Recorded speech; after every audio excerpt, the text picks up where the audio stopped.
Hello दोस्तों, मैं आपके लिए अब अगला एपिसोड लेकर आ गया हूँ हमारे चैनल हिंदी ऑडियो स्टोरी पर लेडी किलर एपिसोड 10। और मैं आप सबको बताना चाहता हूँ दोस्तों कि मैं आप सबके लिए अभी इस कहानी के साथ साथ एक और कहानी लेकर आ गया हूँ जिसका नाम है डॉन 1983। इस कहानी के बारे में मैं आप सबको अगली वीडियो में बताऊंगा। अगर आपको ये कहानी भी चाहिए तो आप हमें कमेंट ज़रूर करें। अभी सुनते हैं हम अगला एपिसोड, लेडी किलर एपिसोड 10।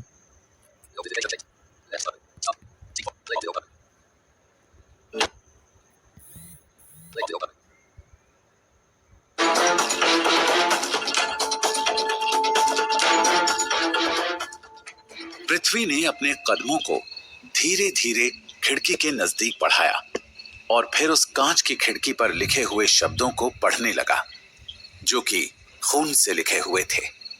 हाँ? तुम्हारी मौत? कुछ दिनों से एक शख्स पागलों की तरह मेरे पीछे पड़ा हुआ है। पता नहीं उसे मुझसे क्या परेशानी है। अब मुझे ऐसा लगने लगा है जैसे किसी दिन वो मुझे मार ही डालेगा, किसी दिन वो मेरी जान ना ले ले। इतना कहते हुए नैना पृथ्वी के सीने से चिपक गई और फूट फूट कर रोने लगी। वो इस वक्त इतनी ज्यादा घबराई हुई थी कि डर की वजह से उसका शरीर कंपकपा रहा था।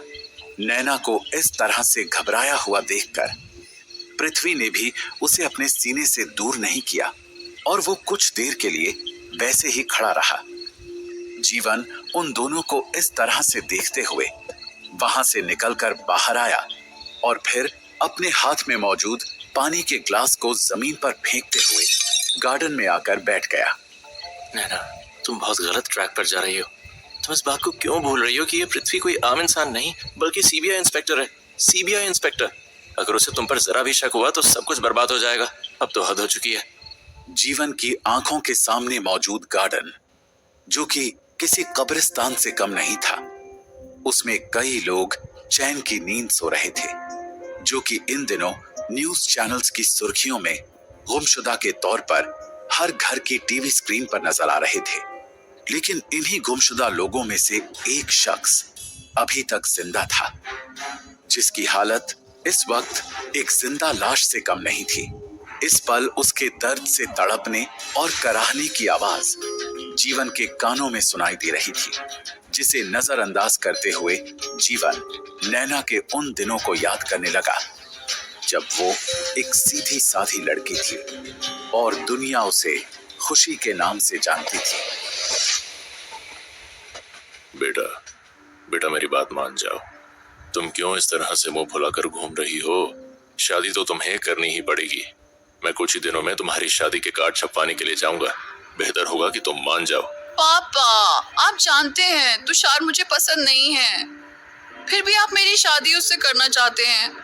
और मैं उससे तो क्या, अभी किसी से भी शादी नहीं करना चाहती हूँ। बेटा, मैं तेरा बाप हूँ, तेरी भलाई के बारे में ही सोचूंगा। मैं तुषार को जानता हूँ, वो बहुत ही मेहनती लड़का है। इंदौर में उसका खुद का बड़ा कॉफी कैफे है और बहुत जल्द वो अपना एक होटल भी खोलने वाला है। तुम्हें जिंदगी में कभी किसी चीज की परेशानी नहीं आएगी। पापा, मैं इस शादी से कभी खुश नहीं रहूंगी। लेकिन क्यों बेटा? आखिर तुषार से शादी करने में तुम्हें क्या परेशानी है? पापा, मैंने आज तक आपसे तुषार के बारे में कुछ नहीं बोला, लेकिन मैं उसके बारे में ऐसा कुछ जानती हूँ कि सुनकर शायद आपके पैरों तले जमीन सरक जाएगी। ठीक है बेटा, अगर ऐसा है तो आज पैरों तले जमीन सरक ही जाने दे। खुशी इसके आगे कुछ कह पाती तभी टी टेबल पर रखा उसका मोबाइल वाइब्रेट करने लगा। उसे किसी का कॉल आ रहा था। उसने अपना मोबाइल उठाया और सीधे अपने रूम में चली गई। जय, तुम किसी फैसले पर पहुंचे या नहीं? चलो मान लेते हैं कि तुषार की सच्चाई जानने के बाद पापा मेरी शादी उससे नहीं कराएंगे, मगर फिर वो मेरे लिए कोई और लड़का ढूंढने लगेंगे। खुशी, आई लव यू। तुम जानती हो ना, मैं तुम्हारे बिना नहीं जी पाऊंगा। मैं भी तुम्हारे बिना खुश नहीं रह पाऊंगी जय। तो फिर जो मैं कहता हूँ वैसा क्यों नहीं करती? लेकिन ये पॉसिबल नहीं है जय। अगर मैंने ऐसा किया तो मेरे पापा जीते जी मर जाएंगे। उनका मेरे सिवा कोई नहीं है। तो फिर ठीक है, मैं यहाँ मर जाता हूँ। नहीं जय, मैं क्या करूं, मुझे कुछ भी समझ में नहीं आ रहा। नैना मेरी बात मानो, तुम घर से भाग कर यहाँ इंदौर आ जाओ। एक बार हमारी शादी हो जाएगी तो बाद में तुम्हारे पापा भी मान जाएंगे, उन्हें मानना ही होगा। मैं उनसे बात करूंगा। तो ये बात तुम अभी क्यों नहीं कर लेते जय? एक बार कोशिश करके तो देखो। तुम समझ नहीं पा रही खुशी, अभी मेरे पास कोई जॉब नहीं है। कोई भी बाप एक बेरोजगार के हाथ में अपनी बेटी का हाथ क्यों देगा? मेरे इंजीनियरिंग का लास्ट ईयर है, उसके बाद मुझे अच्छी सी जॉब प्लेसमेंट मिल जाएगी, फिर मैं खुद तुम्हारे पापा के पास जाकर हमारी शादी की बात करता हूँ। जय की बातों में आकर खुशी ने घर से भागने का फैसला किया और अगले दिन सूरज उगने से पहले उज्जैन से ट्रेन में बैठकर वो इंदौर आ गई, जहां जय उसे अपने साथ ले गया। दोनों ने बिना शादी के एक साथ रहना शुरू कर दिया। उधर जब खुशी के पापा को खुशी के घर छोड़कर भागने की बात पता चली तो सदमे में हार्ट अटैक से उनकी डेथ हो गई। इधर खुशी जय को रोज शादी के लिए बोलती रही और वो किसी न किसी बहाने शादी की बात टालता रहा। एक दिन सुबह खुशी बाथरूम से जय को आवाज लगाते हुए बाहर आई। उसके हाथों में प्रेगनेंसी टेस्ट किट थी। जय, जय। हाँ सुन रहा हूँ ना, क्या हुआ? I am pregnant. खुशी की प्रेगनेंसी की खबर सुनते ही जय के चेहरे का रंग उड़ गया और उसकी आंखें फटी की फटी रह गईं। वो कुछ कहता उसके पहले ही खुशी समझ चुकी थी कि प्रेगनेंसी की खबर से जय खुश नहीं है। क्या हुआ जय, तुम खुश क्यों नहीं हो? वैसे भी तो हम शादी करने ही वाले थे ना। अब हमें शादी करने में और ज्यादा देर नहीं करनी चाहिए। मैं अभी शादी करने के लिए तैयार नहीं हूँ। मेरा फ्यूचर, मेरा करियर, सब कुछ बर्बाद हो जाएगा। मैं अभी शादी नहीं करना चाहता हूँ। तुम्हें अगर तुम्हारे घर जाना है तो तुम वापस जा सकती हो। ये तुम क्या बोल रहे हो जय? तुम्हारे कहने पर ही तो मैं सब कुछ छोड़कर तुम्हारे पास आई हूँ। वो सब मैं नहीं जानता। इतना कहते हुए जय अपना सारा सामान पैक करने लगा और खुशी उसे मनाने की हर कोशिश करती रही, लेकिन जय ने उसकी एक नहीं मानी। जब तक जय ने वहां से जाने के लिए दरवाजा खोला तब तक खुशी आग बबूला हो चुकी थी। गुस्से में उसने अपने हाथ में मौजूद खाली प्रेशर कुकर को पूरी ताकत से जय के सिर पर दे मारा। जय की आंखों के आगे अंधेरा छा गया और वो निढाल होकर फर्श पर गिर पड़ा।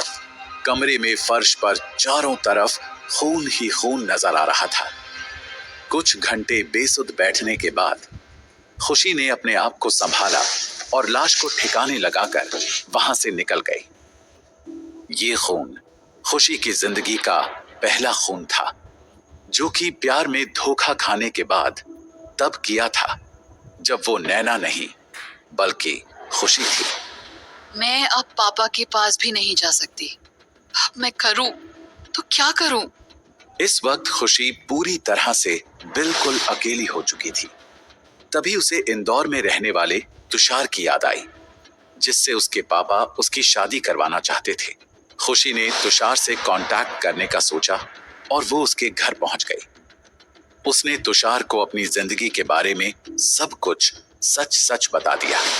इसी वक्त तुषार के साथ जीवन भी रहता था। तुम्हारे साथ जो कुछ हुआ उसका मुझे अफसोस है, लेकिन तुम्हारे लिए एक बुरी खबर और भी है। क्या? तुषार ने खुशी को कुछ ऐसा बताया जिस पर खुशी के कानों को भरोसा नहीं हो रहा था। साथ ही साथ अभी उसकी जिंदगी में कुछ ऐसा भी होना बाकी था जिसके बाद खुशी को एक नया नाम मिलने वाला था, और वो नाम था नैना मेहरा। यहाँ अकेले बैठे बैठे क्या सोच रहे हो? कुछ नहीं। वैसे उस सीबीआई इंस्पेक्टर के सामने तुमने अच्छी एक्टिंग की, लेकिन आग से खेलना ठीक नहीं है। तुम्हें सोच समझकर चलने की जरूरत है। मुझे क्या करना है मैं अच्छी तरह से जानती हूँ।